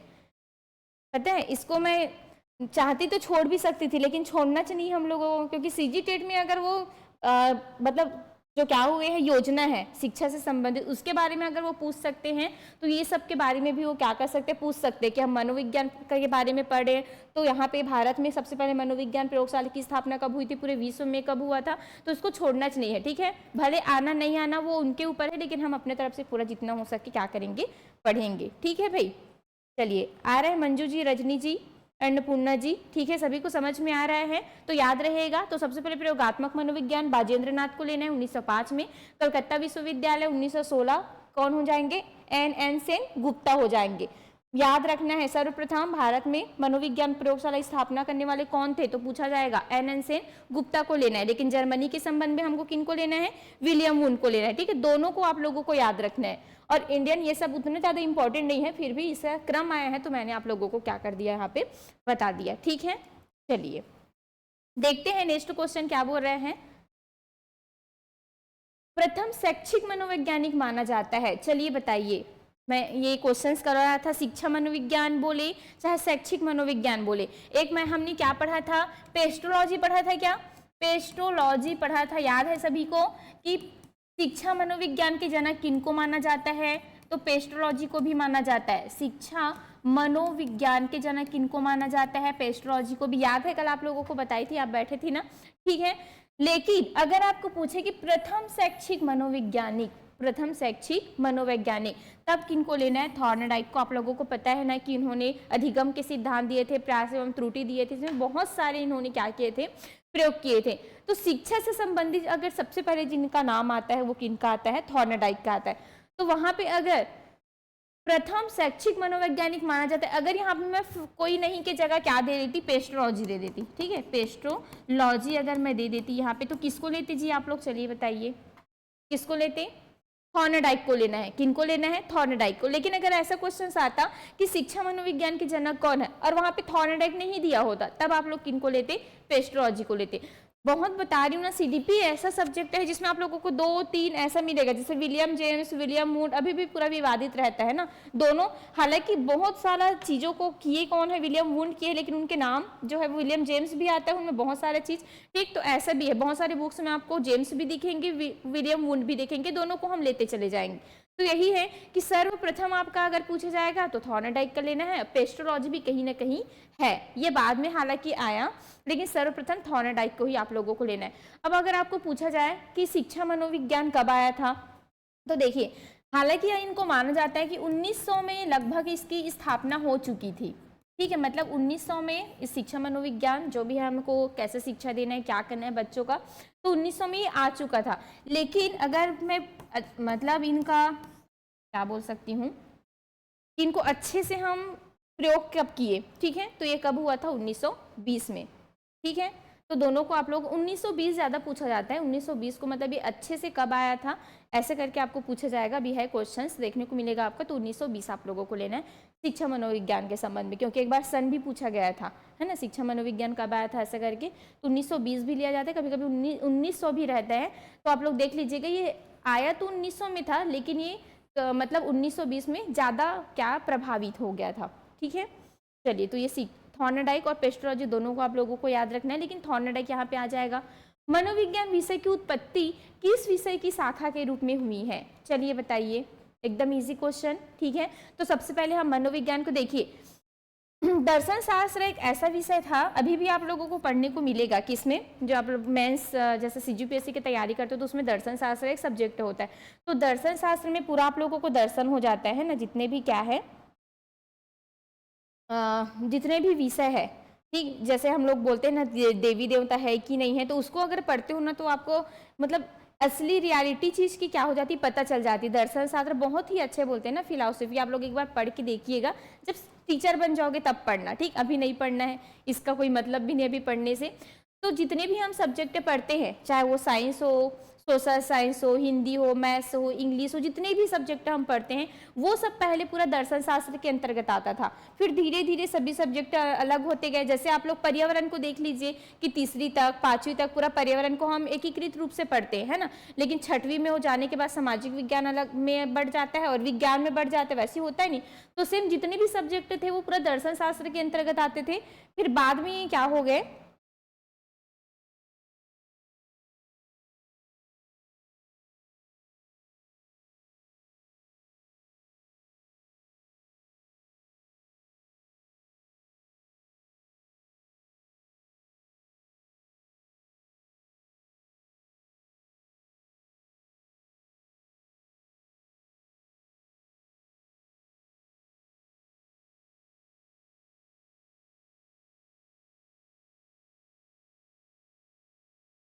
ठीक है। तो मनोविज्ञान, तो यहाँ पे जो जितने भी विषय हैं, ठीक है, चाहे वो हिंदी हो, गणित, विज्ञान, सब इसके अंतर्गत आते थे। वैसे ही मनोविज्ञान भी इसके अंतर्गत आता था, है ना। फिर मनोविज्ञान से मतलब दर्शन शास्त्र से मनोविज्ञान को वही अलग कौन किया, तो वही अभी भी विवादित है, विलियम वुंड को भी लिया जाता है और अरस्तु को भी बोला जाता है। तो आप लोग उसमें ज़्यादा मत पढ़िएगा। लेकिन अगर आ भी गया घूम फिर के क्वेश्चंस, तो आप लोगों को विलियम वुंड ले लेना है। क्या लेना है? विलियम वुंड, क्योंकि मैं एक दो बुक में विलियम वुंड को भी देखी थी, ठीक है। तो विलियम वुड आप लोगों को लेना है कि दर्शन शास्त्र, मनोविज्ञान को दर्शन शास्त्र से अलग कौन करते हैं, तो विलियम वुंड करते हैं, ऐसे करके। हालांकि ये बाद में आए थे, अरस्तु को लेना चाहिए, लेकिन विलियम वुंड भी लिया जाता है इसमें, ठीक है। तो यहाँ पे दर्शन शास्त्र इनकी क्या कौन हो जाएगी, जननी। आपको पूछा जाएगा कि मनोविज्ञान की जननी कौन है, ठीक है, तो तब भी वो कौन है, दर्शन शास्त्री है। सभी विषय की जननी कौन है, तब भी वो कौन है, दर्शन शास्त्री है। कि जो भी हम विषय अभी पढ़ रहे हैं वो सब दर्शन शास्त्र के अंतर्गत आता था। नेक्स्ट क्वेश्चन हम लेते हैं, शिक्षा में मनोवैज्ञानिक अवधारणा में प्रयुक्त करने का श्रेय दिया जाता है। चलिए बताइए, शिक्षा में मनोवैज्ञानिक अवधारणा में, मतलब जो मनोवैज्ञानिक अवधारणा है उनको प्रयुक्त करने का श्रेय किनको जाता है, प्लेटो को, रूसो को, थॉर्नडाइक को, कि स्किनर को। चलिए बताइए, अगर पता होगा तो बिल्कुल इसका आंसर आप लोग कर सकते हैं। अच्छा, हाँ, वॉइस आ गई, विलियम जेम्स ने अलग किया था। बिल्कुल वीरेंद्र जी, विलियम जेम्स ही आप लोग ले सकते हैं, कोई दिक्कत नहीं है। हाँ, दर्शन शास्त्र के कौन हो जाएंगे जनक, सुकरात हो जाएंगे, बिल्कुल सही है। उसको भी आप लोगों को याद रख लेना है, ठीक है। हाँ, बिल्कुल जेम्स ही लेंगे भाई। फिर जेम्स आ गया, विलियम वुंड ही आप भी बोल रहे हो, और जेम्स होगा कि वुंड होगा, वुंड होगा जी। मैं बुक्स में वुंड देख के आई थी, पता नहीं आप लोग कहाँ से जेम्स देखे हो। वही है ना, अलग अलग बुक्स में अलग अलग पूरा दे देते हैं इसको, तो वही कंफ्यूजन रहता है क्या ही ले। ठीक, तो चलिए इसको बताइए क्या होगा आंसर, क्या आंसर लगा रहे हैं, सी आ रहा है लगभग सभी का। हॉर्नडाइक, शिक्षा में मनोवैज्ञानिक अवधारणा पूछा गया है, शिक्षा में मनोवैज्ञानिक अवधारणा किनको ले गए,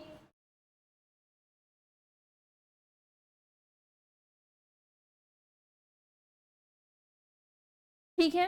तो आप लोगों को याद रखना है, थॉर्नडाइक तो शिक्षा मनोविज्ञान, मतलब जो शिक्षा मनोविज्ञान है उससे संबंधित है जी, हम उनके इनको जनक मानते हैं। तो रूसो ने किया था, ठीक है, मतलब जो शिक्षा में मनोवैज्ञानिक अवधारणा है कि हम शिक्षा के अंतर्गत मनोविज्ञान को भी रखते हैं ना, शिक्षा मनोविज्ञान करके, ठीक है। तो वो अवधारणा कॉन्सेप्ट कौन देने वाले थे, तो वो रूसो देने वाले थे, ना कि थॉर्नडाइक। तो आप लोगों को इसमें किनको याद रखना है, रूसो जी को याद रखना है। शिक्षा मनोविज्ञान स्पष्ट व निश्चित स्वरूप में कब आया था, ये देखो ऐसे क्वेश्चंस आप लोगों को पूछा जाएगा, ठीक। तब इसमें बताइए 1900 लेंगे, 1920 लेंगे, 1990 1890 लेंगे कि 1905 लेंगे, ठीक है। तो स्पष्ट बोलेगा, निश्चित स्वरूप में सामने आया, कब आया था बोलेंगे, तो बिल्कुल आप लोगों को कब लेना है, 1920 लेना है। लेकिन स्टार्ट, ये शुरुआत इनकी कब हो चुकी थी, तो 1900 में ही हो चुकी थी, ठीक है। अगर ऐसे क्वेश्चन आता है कि शिक्षा मनोविज्ञान की शुरुआत कब हो चुकी थी, शुरुआत कब हो चुकी थी, तो 1900 में ही हो चुकी थी। लेकिन ये स्पष्ट और निश्चित रूप में 1920 को क्या आया था, ये सामने आया था, ठीक है भाई। हाँ, बिल्कुल सही है सभी का। चलिए, साइकोलॉजी शब्द की उत्पत्ति किस भाषा से हुई है, ठीक है, तो गैरिट ने दिया था। अब इसका भाषा भी देखना है, तो ये दो शब्दों से मिलकर के बना है, मैंने आप लोगों को बताया था। साइकोलॉजी जो है वो एक साइकी प्लस एक कौन सा, लोगोस। ठीक है, तो इसको हमने दो शब्दों में तोड़ा तो कोई ना कोई तो भाषा से ये आया होगा। तो चलिए बताइए किससे आया होगा। तोड़ने वाले कौन थे, कैरिड थे। किनसे आए हैं, ठीक, तो बिल्कुल आपको याद रखनी ये लैटिन भाषा का क्या है, शब्द है। कौन सा, साइकोलॉजी। जो आप साइकोलॉजी पढ़ते हो वो कौन से भाषा का शब्द है, लैटिन भाषा का क्या है ये शब्द है। तो इसको भी याद रखना। कभी कभी शब्दों को भी आप लोगों को भाषा को पूछ देते, पर्यावरण में पूछता जाता है नहीं, पर्यावरण में कि कौन से शब्द से आया हुआ है आपके इन्वायरमेंट ऐसे करके, तो बिल्कुल आपको पूछा जाएगा। ठीक है, हाँ चलिए देखिए फिर नेक्स्ट क्वेश्चन। इसको अलग करने वाले कौन थे, गैरिड थे। और सर्वप्रथम अगर मैं पूछूं साइकोलॉजी शब्द देने वाले कौन थे, तो कौन हो जाएंगे, रुडोल्फो गोएकल हो जाएंगे। प्रथम मनोविज्ञान प्रयोगशाला 1879 में जर्मनी के लिप्जिंग नगर में स्थापित की गई थी। यह किसके द्वारा की गई थी, ये तो सब एकदम ऐसी बन जाएगा है ना। तो कौन हो जाएंगे, विलियम वुंड को आप लोगों को लेना है। किन को लेना है, विलियम वुंड को। ठीक, मनोविज्ञान की खोजों का शिक्षा में व्यवहारिक प्रयोग ही शिक्षा मनोविज्ञान है, यह परिभाषा है। ठीक, चलिए तो फिर एक और परिभाषा आ गया, कौन हो सकता है, मनोविज्ञान की खोजों का। इसको मैं शायद और एक बार लाई थी, एक दो दिन पहले की बात है। खोजों का शिक्षा में व्यवहारिक प्रयोग, ठीक है, ही शिक्षा मनोविज्ञान है। तो कौन हो जाएंगे, बिल्कुल कौन हो जाएंगे, स्किनर हो जाएंगे। व्यवहार बोला गया है, व्यवहारिक प्रयोग बोला गया है, तो वो कौन हो जाएंगे, स्किनर हो जाएंगे। ठीक है, फिर हम देखते हैं शिक्षा मनुष्य की आंतरिक शक्तियों का स्वाभाविक समन्वित तथा प्रगतिशील विकास है। यह परिभाषा किन्होंने दिया था, ठीक है, तो इन्होंने कहा कि शिक्षा मनुष्य की आंतरिक शक्तियों का स्वाभाविक समन्वित तथा प्रगतिशील विकास है। पेस्ट्रोलॉजी ने, फ्रोबेल ने, गांधी ने, टैगोर ने। चलिए बताइए, तो गांधी ने भी नहीं दिए थे, टैगोर ने भी नहीं दिए हैं, ठीक है, फ्रोबेल का भी नहीं है, बल्कि किनका है, पेस्ट्रोलॉजी का है। ठीक है, कि शिक्षा मनुष्य की आंतरिक शक्तियों का क्या है, स्वाभाविक समन्वित तथा प्रगतिशील विकास है। तो जहां पे भी आप लोगों को लगता है ना कनेक्ट करना चाहिए तो बिल्कुल करिएगा। मुझे नहीं दिख रहा है कि क्या कनेक्ट करूं यहाँ पे, ठीक है, क्योंकि याद करने के लिए कनेक्ट करना बहुत जरूरी है। भले किसी भी चीज से हो, माइंड इधर उधर घूमते रहता है, जो भी चीज माइंड में आ जाता है ऐसे ही कनेक्ट किया करो, लेकिन किया करो, ठीक है, क्योंकि याद नहीं होता, मुझे भी कई बार याद नहीं होता। चलिए, साइकोलॉजी शब्द का प्रयोग सर्वप्रथम किसने किया, who's first use the word psychology, अरस्तु, प्लेटो, थॉर्नडाइक की रुडोल्फ गोएकर। कौन हो जाएंगे, रुडोल्फ गोएकर हो जाएंगे। 1590 आपको याद रखना है, इनकी बुक आई थी। कौन सी बुक आई थी, साइकोलॉजिया। साइकोलॉजिया में इन्होंने सबसे पहले क्या दिए थे, साइकोलॉजी शब्द को दिए थे। ठीक है, भारत में प्रथम मनोविज्ञान प्रयोगशाला स्थापित हुई थी कलकत्ता विश्वविद्यालय में, दिल्ली विश्वविद्यालय में, इलाहाबाद विश्वविद्यालय में, कि कोई नहीं। ठीक है, तो बिल्कुल कलकत्ता विश्वविद्यालय में कब हुई थी, हाँ 1916, हाँ 1916 ही याद रखना है। ठीक है, ये 1916 में हुआ था, 1905 वाला को याद नहीं रखना है। ठीक है, वो बाजेंद्र नाथ वाला किन्होंने किए थे, एन सेन गुप्ता को याद रखना है, बाजेंद्र नाथ को याद नहीं रखना है, वो सबसे पहले थे लेकिन वो विफल हो गए थे, इसी कारण हम ऐसा इनको लेते हैं। ठीक है, एन सेन क्या हो जाएंगे, गुप्ता जी हो जाएंगे। चलिए, भारत में प्रथम मनोविज्ञान प्रयोगशाला किसने स्थापित की, तो कौन हो जाएंगे, डॉक्टर एन सेन गुप्ता हो जाएंगे। ठीक, चलिए, मन और ऊर्जा, ये थोड़ा नया क्वेश्चन है। मन और ऊर्जा मनोविज्ञान का जनक किनको माना जाता है, चलिए बताइए। मनुष्य करके आपको याद रखना है मैकडूगल को, क्योंकि मैकडूगल हमेशा मनुष्य, व्यवहार ऐसा वाला कुछ क्या देते हैं, डेफिनेशन देते हैं। ठीक है, तो मन आया है, ऊर्जा आया है, और मन और ऊर्जा किन में होते हैं, मनुष्य में ही होता है। तो आप लोगों को ऐसे बोलने में लगता है नहीं, मैकडूगल मनुष्य एक जैसा लगता है ना, तो बिल्कुल वो कौन हो जाएंगे, विलियम मैकडूगल हो जाएंगे। ठीक है, तो मन और ऊर्जा ये मनोविज्ञान है कि हम मतलब एक इंसान है तो उनके मन है, उनकी ऊर्जा है, एनर्जी है, तो उनका जो अगर हम अध्ययन करते तो मन और ऊर्जा मनोविज्ञान होगा। ठीक है, तो ऐसा देने वाले कौन थे, तो विलियम मैकडूगल हो जाएंगे। ये इधर उधर के क्वेश्चंस कभी कभी आ जाते हैं, तो इसको भी आप लोगों को देख लेना है। किसने समाज मित्ति विधि को बनाया, ठीक, समाज मित्ति से क्या याद रखना है, मोरेनो याद रखना है, तो बिल्कुल कौन हो जाएंगे, मोरेनो हो जाएंगे। एक बार पूछा गया था। ठीक है, समाज मित्ति विधि कौन हो जाएंगे, मोरेनो हो जाएंगे। ठीक है, नेक्स्ट देखते हैं, शिक्षा प्रणाली में अनुकरण को विशेष महत्व दिए। प्लेटो ने अनुकरण, ठीक, रूसो ने, जॉन लॉक ने, अरस्तु ने। मतलब यहाँ पे जो बच्चे हैं वो हमेशा अनुकरण के माध्यम से सीखते हैं। शिक्षा मनोविज्ञान में भी हमेशा बच्चे अनुकरण के माध्यम से सीखते हैं, ऐसा किन्होंने कहा था? तो चलिए बताइए आप लोग क्या आंसर लगाएंगे।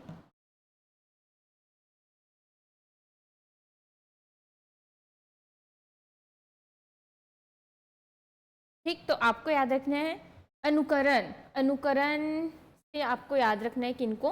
प्लेटो को। ठीक है, प्लेटो ने अनुकरण को क्या दिया है? विशेष महत्व दिया है। किन्होंने?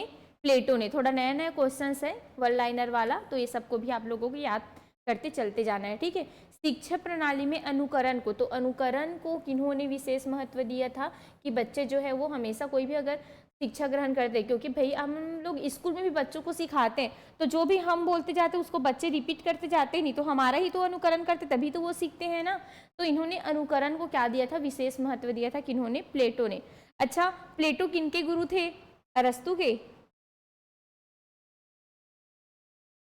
इसको बताऊंगी मैं, ठीक है।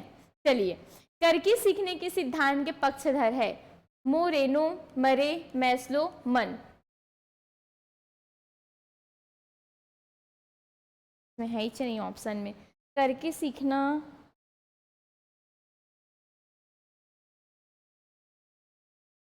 हाँ पूरा ऑप्शन ही गलत है। चलो, ये जॉन डीवी है। ठीक है, कौन है? जॉन, जॉन हो गया था, जॉन कौन हो जाएंगे? डीवी हो जाएंगे। ठीक है, तो जॉन डीवी को याद रखना है कि जॉन डीवी हमेशा बच्चों, मतलब ये किसके पक्षधर में होते हैं? कर के सीखने की, कि हम जितना ज़्यादा हो सके बच्चों को कर के सीखने के लिए प्रेरित करें, है ना। एक्सपीरियंस वाले जी, प्रैक्टिकल वाले। ठीक है, हाँ बिल्कुल। तो कौन हो जाएंगे यहाँ पे? जॉन डीवी को लेना है। या ऑप्शन यहाँ पे गलत टाइप हो गया है। ठीक है, इसमें से कोई नहीं है। करके सीखने के सिद्धांत के पक्षधर कौन थे? तो बिल्कुल आपको याद रखना है किनको? जॉन डीवी को याद रखना है। प्रेरक मनोविज्ञान, ठीक है, मतलब मनोविज्ञान में जब हम प्रेरणा, मोटिवेट करते हैं बच्चों को, ठीक है, तो इनके मनोविज्ञान के समर्थक कौन है? थॉर्नडाइक, वुडवर्थ, जीन पियाजे, स्किनर। प्रेरक मनोविज्ञान। एलिमिनेशन मेथड लगाओगे तो आप लोगों से भी ये बन जाएगा। चलिए लगाइए। देखिए, थॉर्नडाइक तो नहीं हो सकते क्योंकि ये शिक्षा मनोविज्ञान के माने जाते हैं। ठीक, तो यहाँ पे हम इसको गलत करते हैं। जीन पियाजे कौन है? संज्ञानात्मक विकास देने वाले हैं, ये भी नहीं हो सकते। देखो, हम इसके बारे में भी पढ़े हैं, इसके बारे में भी पढ़े, इसके बारे में भी पढ़े कि कौन कौन सी इन्होंने सिद्धांत दिए हैं। अधिगम के सिद्धांत, अधिगम के सिद्धांत, संज्ञानात्मक सिद्धांत पढ़े हैं कि नहीं? लेकिन वुडवर्थ को आज तक हमने पढ़ा था क्या? तो ये भी बेचारा दिया है ना, याद रखना है, भूलना नहीं है। वुडवर्थ को सिर्फ परिभाषा देने नहीं आते हैं, ये क्या दिए थे? प्रेरक मनोविज्ञान के, मतलब प्रेरणा का महत्व, मनोविज्ञान में प्रेरणा का महत्व इन्होंने दिया था। तो बिल्कुल आपको याद रखना है किनको? वुडवर्थ को। तो ऐसे क्वेश्चंस आप लोग से बनते हैं, पता है, बस वहां पे आप लोगों को थोड़ा सा दिमाग लगाना है कि हमको ये भी पता है, ये भी पता है, ये भी पता है, पता कौन सा नहीं, ये नहीं है। तो यही चीज का कौन हो सकते हैं? देने वाले हो सकते हैं। ठीक है भाई, हाँ बिल्कुल वीरेंद्र जी। तो कौन हो जाएंगे? वुडवर्थ हो जाएंगे जी। प्रेरक मनोविज्ञान, नोट कर लीजिए कि मनोविज्ञान में प्रेरणा का भी महत्व होता है, कि जितना ज्यादा हम बच्चों को मोटिवेट करते हैं, प्रेरित करते हैं, उतना ज्यादा बच्चे सीखते हैं। तो ऐसा देने वाले कौन थे? तो वुडवर्थ थे। ठीक, तो अलग अलग मनोविज्ञान के बारे में हमने पढ़ा, तो सबको आप लोगों को लेके मतलब चलते जाना है। ठीक है, हाँ। मनोविज्ञान की शाखा के रूप में शिक्षा मनोविज्ञान की उत्पत्ति हुई थी। तो देखो, अब आया है कि मनोविज्ञान की शाखा के रूप में बोला गया है। ठीक है, शाखा के रूप में शिक्षा मनोविज्ञान की उत्पत्ति हुई थी। कब? 1920 में, 1900 में, 1905 में कि 1890 में। ठीक, तो प्रत्यक्ष रूप से, स्पष्ट रूप से ये कब आया था? 1920 में। लेकिन ये आरंभ ही कब हो गया था? मतलब शाखा के रूप में, मनोविज्ञान के शाखा के रूप में ये 1900 में क्या हुआ थी? शिक्षा मनोविज्ञान की उत्पत्ति हुई थी। ठीक है, तो दोनों को आप लोगों को याद रखना है। प्रारंभ तो ये 1900 में ही हो गया था, लेकिन ये स्पष्ट कब आया था? 1920 में आया था। तो ये वाले क्वेश्चंस का आंसर 1900 लेना है, लेकिन स्पष्ट कब आया था ऐसे बोलेंगे तो 1920 आप लोगों को लेना है। ठीक है, आया समझ में? चलिए, तो आज के लिए इतना ही था क्वेश्चंस, उसके बाद शायद नहीं है। ठीक, तो बिल्कुल जो भी अभ्यर्थी बीएड किए हैं और जिनका पीजी नहीं हुए हैं, तो बिल्कुल, और क्या उन लोग जैसे साइंस वाले हैं ना, तो निराश मत होइएगा कि हमारा पोस्ट नहीं आ रहा है करके। बिल्कुल आप लोग प्रयोगशाला परिचारक का तैयारी कर सकते हैं, इसका भी अच्छा खासा पोस्ट आ रहा है, क्योंकि इसमें आप लोगों का तो साइंस का तो कर ही रहे हो, तो इसके साथ साथ आप लोग इसका भी दे दीजिए। ठीक है, तो बिल्कुल क्रैश कोर्स से स्टार्ट हो चुका है और बिल्कुल हमारे साथ आप जुड़ करके बेहतरीन तरीके से तैयारी कर सकते हैं। तो चलिए आज के लिए इतना ही क्वेश्चंस था। बिल्कुल अगर आप लोगों को क्लासेस अच्छी लगी होगी तो लाइक ठोक दीजिएगा, ठीक है। चैनल में नए आए होंगे तो ऐसे ही क्लासेस के लिए आप लोग सब्सक्राइब करके रखिएगा, नोटिफिकेशन बेल को आइकॉन को आप लोग प्रेस कर लीजिएगा और बिल्कुल शेयर करते चले जाइएगा जितने भी विद्यार्थी जो है वो तैयारी कर रहे हैं उन तक, ठीक है। हाँ मैम ऐसे ही डेली कराइए एमसीक्यू, थैंक यू। हाँ बिल्कुल कोमल जी, बिल्कुल आएगा डेली। अभी सीजीपीएससी के बाद तो और पूरा आप लोगों को डेली क्लासेस मिलेगा, सोमवार से पूरा थ्योरी क्लासेस, एमसीक्यू सारी क्लासेस पूरा आप लोगों को देखने को मिलेगा, ठीक है। चलिए, ऐसे लगे थे जिंदगी में कभी नहीं पढ़े हूँ। हाँ शीतल जी बिल्कुल ऐसे ही पढ़ना है, क्योंकि हम ऐसे फैक्टों को पढ़ रहे थे ना ऊपर ऊपर को, लेकिन अब आप लोगों को ऐसे ही पढ़ना है, क्योंकि जिस प्रकार व्यापम हम लोगों को क्वेश्चंस दे रहे हैं तो हम लोगों को भी पीछे नहीं हटना है, उससे एक कदम आगे होकर के क्या करना है, हमको पढ़ना है, ठीक है। तो ऐसे ही क्वेश्चंस आप लोगों को देखने को मिलेगा और जितना ज़्यादा हो सकता है यहाँ से हम क्वेश्चंस बनाने की कोशिश करेंगे। अगर आप इसको थ्योरी क्लास में भी नहीं पढ़ते हो तो फिर भी अगर यहाँ से ये क्लास अगर आप अटेंड करते हो तो मनोविज्ञान से आपके एक भी क्वेश्चंस नहीं छूटेंगे, ये मैं बोल रही हूँ, ठीक है। तो चलिए फिर इसी के साथ हम आज के सेशन को ख़त्म करते हैं, ठीक है। टॉपिक वाइज एमसीक्यू लाना मैम, बिल्कुल टिकेश्वर जी टॉपिक वाइज ही आने वाले हैं। बहुत लोग यूट्यूब में कमेंट किए हैं कि मैम ऐसे मिक्स क्वेश्चंस करवाना है, इसमें डेली हम लोगों का प्रैक्टिस होता है ऐसे करके, ठीक है। नहीं लेकिन टॉपिक वाइज ज़्यादा अच्छा रहेगा, ठीक है, क्योंकि टॉपिक में ऐसा होता है कि एक टॉपिक पकड़ो उसके बाद वहाँ से जितना ज़्यादा क्वेश्चंस बना पाओ, जितना ज़्यादा क्वेश्चन देख पाओ वो पूरा हो जाता है, ठीक। तो पूरा टॉपिक वाइज शिक्षक भर्ती तक करेंगे। और अभी देखे होंगे कि आज न्यूज़ में आया है कि नोटिफिकेशन बहुत जल्दी आ सकता है करके, तो न्यूज़ तो फर्जी नहीं हो सकता, आज के न्यूज़पेपर में आया देखे हो ना, तो बिल्कुल जल्दी से आप लोगों को नोटिफिकेशन भी देखने को मिलेगा, क्या पता आज कल कभी भी आ सकता है। हाँ बिल्कुल, मैं इसका पीडीएफ डलवा दी हूँ, आप लोग देख लीजिएगा, ऐप से भी मिल जाएगा, टेलीग्राम चैनल में भी डलवा दूंगी और जो भी मतलब साध्य वाले चैनल आप लोगों को देखने को मिलते हैं उसमें सभी में आप लोगों को निःशुल्क ये मिल जाएगा, ठीक है। हाँ एक बार और देख लीजिएगा क्लास को, फिर याद हो जाएगा। आप अभी नए नए होंगे ना, इसी कारण है, पुराने स्टूडेंट के लिए एकदम इजी है, ठीक। हाँ कुछ कुछ क्वेश्चन इसमें थे से मतलब जैसे प्रेरक मनोविज्ञान ये थोड़ा नया क्वेश्चन था, ठीक है। और बहुत सारे जैसे एक दो थे उसमें से जो नए नए हैं उसको आप लोग एक बार अच्छे से और कर लीजिएगा, फिर हो जाएगा, ठीक है। हाँ मैं कंटेंट में ऐड करवा दूंगी, ठीक। जाऊँ फिर, हो गया सबका। हाँ मैम इंग्लिश का क्लास नहीं होगा क्या, ठीक है दुर्गावती जी, देखते हैं इंग्लिश का क्लास के लिए, ठीक है, नई टीचर्स आ सकती है आपके लिए। हाँ ठीक, चलिए फिर, थैंक यू।